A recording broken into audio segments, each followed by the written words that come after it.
Salut tout le monde, j'espère que vous allez bien, bienvenue sur cette nouvelle review d'actualité autour de l'IA. Aujourd'hui, on va review les 10 actualités IA les plus importantes de ces 7 derniers jours. Donc on est bon pour l'introduction, n'hésitez pas à vous abonner si vous souhaitez plus de reviews d'actualité autour de l'IA. Et on est parti pour la première actualité, Bard intègre Google Assistant. La semaine dernière, on a eu Alexa qui intègre l'IA générative et c'est donc au tour de Google d'annoncer une combinaison similaire. Donc ce sera un mélange entre les fonctions classiques de Google Assistant et Google Bard. Si vous êtes sur iOS, Google Assistant peut être comparé à un Siri en plus complet. Les exemples potentiels sont nombreux, vous allez pouvoir combiner une demande et une question précise à une fonctionnalité de Google Assistant. Exemple, quelle est la meilleure promenade autour de lieu de moins de 2 heures, ou encore donne-moi les 2 derniers emails parlant de X sujet. Et donc c'est une sacrée petite révolution, ça changera à terme les interactions qu'on a avec nos téléphones et ça permettra à terme d'atténuer une certaine fracture numérique. Je vous reparle de ce sujet très bientôt. L'annonce a été faite en même temps que l'annonce du Google Pixel 8, la nouvelle version du téléphone by Google, et justement le Pixel 8 est annoncé comme le premier téléphone orienté IA.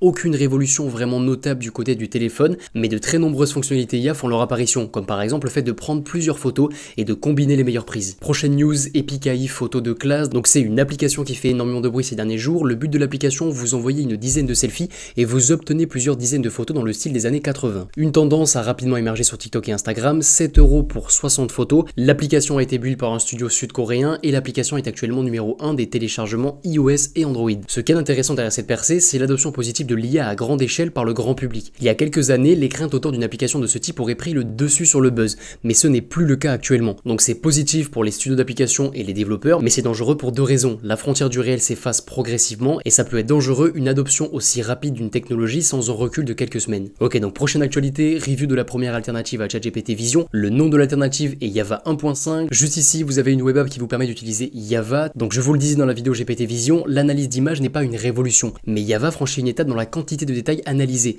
et se rapproche de très près de GPT Vision. Java est quasi similaire à GPT Vision en termes d'analyse. La seule différence est que le résultat n'est pas branché à GPT-4, mais à Llama version 1.5, donc un modèle beaucoup moins pertinent et complet. Les résultats de Java sont impressionnants, je vous invite à mettre sur pause, mais cet exemple vient confirmer que Java ne loupe aucun détail sur des images assez complexes. Et le deuxième exemple, c'est le fameux test des panneaux, et Java le passe sans aucun problème. Donc c'est assez impressionnant à quel point la communauté open source est rapide et structurée.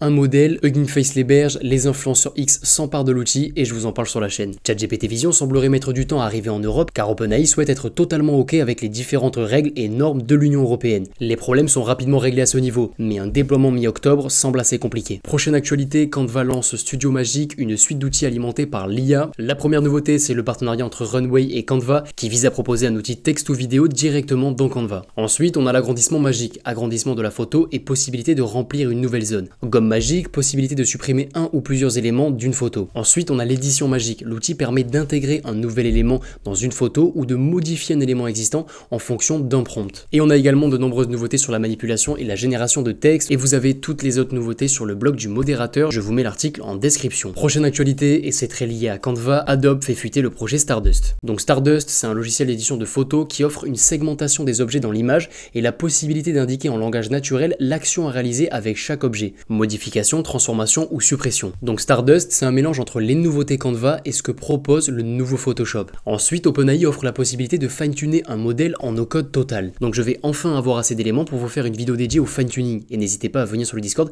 si vous avez la moindre question entre temps. Prochaine news, Meta annonce Meta AI, possibilité de discuter avec des célébrités via leur AI. Et c'est une annonce assez controversée, est-ce que ce serait pas dangereux de ne plus avoir de distance avec les célébrités? J'attends d'avoir plus de feedback sur les possibilités, mais je suis pas convaincu par cette annonce de Meta. Apple accélère les recrutements dans l'IA et se concentre sur le Royaume-Uni pour trouver des ingénieurs, et on termine par Mistral 7B qui est disponible sur Pau. Et je n'étais pas retourné sur Pau depuis quelques semaines, mais vous avez maintenant 5 messages Claude de 100K toutes les 24 heures, et c'est donc très intéressant. Donc on arrive à la fin de cette review d'actualité autour de l'IA, j'espère qu'elle vous aura plu. Si vous avez la moindre question, comme toujours, n'hésitez pas à venir sur le Discord, vous aurez le lien du Notion en description. Je vous souhaite une belle journée, on se dit à très vite, ciao ciao.